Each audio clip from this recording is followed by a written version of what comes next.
Polisi na ndo mpaka leo najielezea hii hali iliyotufika ni. Kwa hiyo wale mabwana wanatupiga huku wanakuwa wanatupa maneno ya masimango, wanatusumbulia, wanasema kwamba bwana haya ni maagizo kutoka kwa rais. Yaani wanakupiga magongo alafu wanakuambia haya ni maagizo kutoka kwa mheshimiwa rais.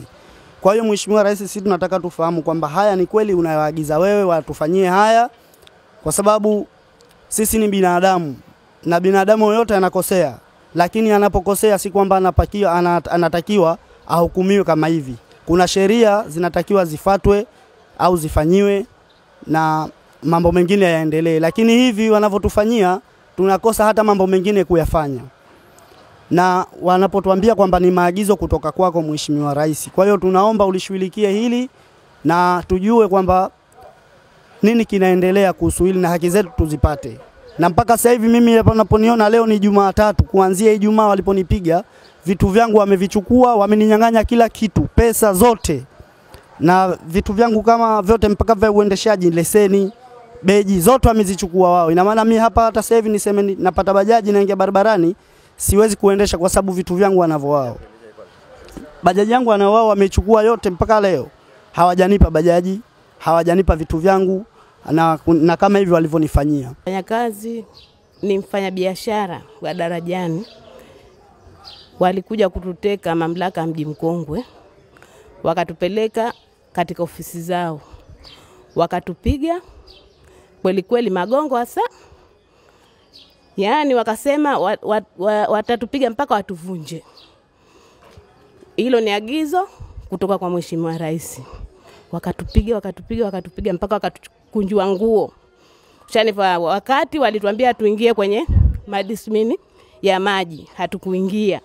Ndio yule mwanamke Rehema akasema nileteni mie huku. Tulipokwenda tuweka kitako, akatuambia tunyoshe miguu. Akatupiga kwenye miguu.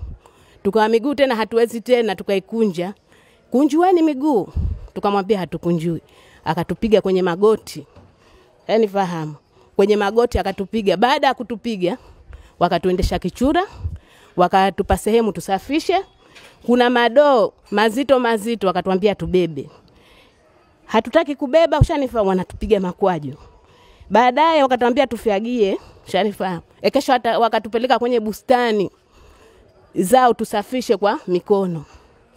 Kwa hiyo hili tatizo mheshimiwa rais, ni kweli hasa umewaagiza hawa tufanyie hujuma kama hii au wanafanya wenye wao tu kwa chuki zao binafsi? Mheshimiwa rais, hili tatizo ulifanyia ufumbuzi, kwa sababu kutakuja kutokezea makubwa, kwa sababu tushachoka hatuwezi tena. Sie wengine tuna watoto na sie wengine ushanifahamu tuna wazee vile vile, wakiona hali kama hii itakuwa ni vurugu katika nchi. Kwa hiyo hili tatizo ushanifahamu lifanyiwe ufumbuzi haraka mheshimiwa rais. Tunakuomba, wananchi wako tunateseka, tunazalilika.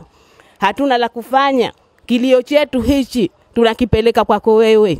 Ni mfanyabiashara wa Darajani Ngazinje. Siku ya tarehe 27 saa 2 usiku. Ilikuwa mimi sijafanya biashara. Nilikuwa mimi niko kwa safari naenda zangu Forozani, kuna mkuu wangu akanipigia simu. Akanambia njoo hapa na shida na wewe, nimekaa kwenye kiduka cha dawa za Kisuna. Kwa hiyo mimi nikamfuata pale, nikaenda tukakaa tunaongea. Mji Mkongwe akapita, wakaelekea sehemu ya kule, kuna usimama dadala za shamba kule. Wakarudi tumekaa sisi tunaongea, wakaja watu 6. Wanaume watano, mwanamke mmoja ambaye anaitwa Rehema. Walipokuja wakanambia nyanyuka, tuna shida na wewe. Nikawauliza ni nyanyuke niende wapi? Twende kwenye gari. Akanyuka yule mkuu wangu akawaambia anyanyuka aende wapi huyu? Hana biashara, hana lolote, aende wapi? Twende tu atufuate au tukuchukue. Nikamwambia msinichukue, nitaenda kwa hiari yangu. Mimi nikatoka pale nikaingia kwenye gari. Akanipakia, nilikokuwa kwenye gari tumekatoa yule Rehema kaka huku na yuko mwingine kaka huku. Tukaenda wakasema wanatupeleka wizarani. Tukaenda hadi baraza la wakilishi la zamani. Wakatia gari kwenye uwanja pale. Halafu akapindisha tena, wakarudi, tukarudi Darajani, wakarudi tena baraza la wakilishi. Baadaye ndo alipogeuza, alipoambiana geuza twende mji Mkongwe. Kwa tukatoka tukaenda zetu mji Mkongwe. Tulipofika wakatutia kile chumba pana madoo yale yana maji, wakatuambia vueni nguo ingieni humo. Tukaambia sisi hatuvuingue wala hatuingii. Rehema akasema basi waleteni huko. wakatuingiza ndani. Pofika kule ndani, nyosheni miguu, tukanyosha. Wakaanza kutupiga bakora za miguu. Za miguu tukaikunja miguu. Wakati tunaikunja wanatupiga popote pale wanapopata.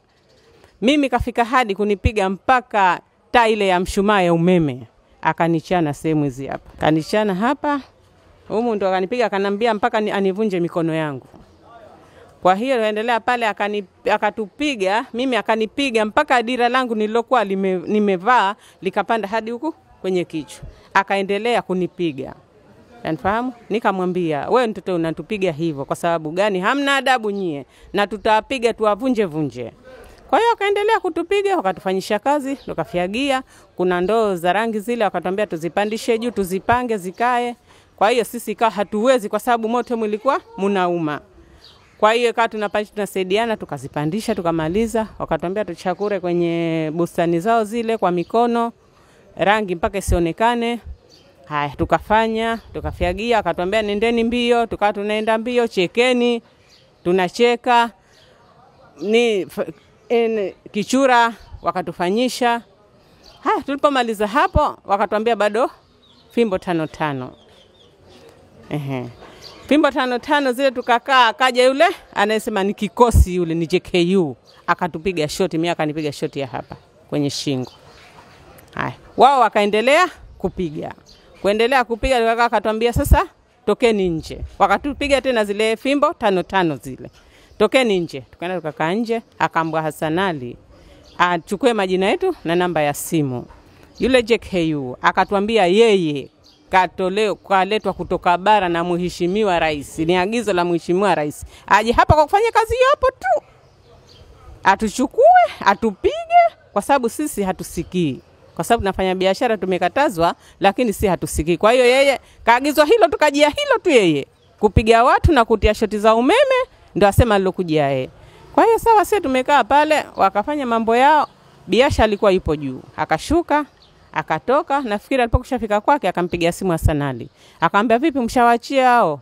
Akamwambia bado, lakini tushatoa humo ndani, sasa hivi wataondoka. Basi fanyeni waende zao. Wakachukua mabwana zao, wanaume zao, wakawakande maji ya moto. Nafahamu. Kwa hiyo sasa tumekaa. Kwa hiyo sasa mimi sasa tutatoa nini kwa rais? Yeye ndio kama kawatuma, kwa sababu sisi rais kaikuwa na wananchi, na wananchi ndio sie. Kwa hiyo sisi hapa kwenye nchi yetu sisi hatuna haki. Tunanyanyaswa, tunapigwa, tunafanywa kila kitu. Kwa hiyo yeye mheshimiwa rais kama hili halijui, kwa hiyo sisi tunataka alijue, halafu tumsikie. Atatusaidia vipi sie wananchi wake? Au anachukua hatua gani kwa wananchi wake?